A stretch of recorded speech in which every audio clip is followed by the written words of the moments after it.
Meet Dylan. Dylan spent his lunch break running around the city, stressing about getting his winter tires put on. Meet Cam.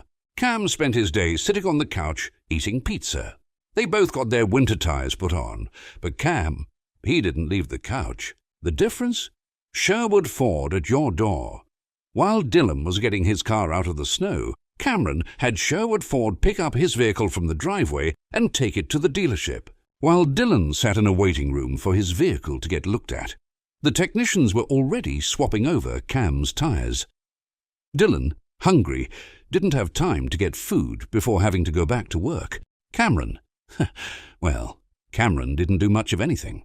Sherwood Ford dropped off his vehicle at home, and while Cameron goes back to being a professional lounger, Dylan learned a very important lesson, and next time he will be using Sherwood Ford's Ford at your door.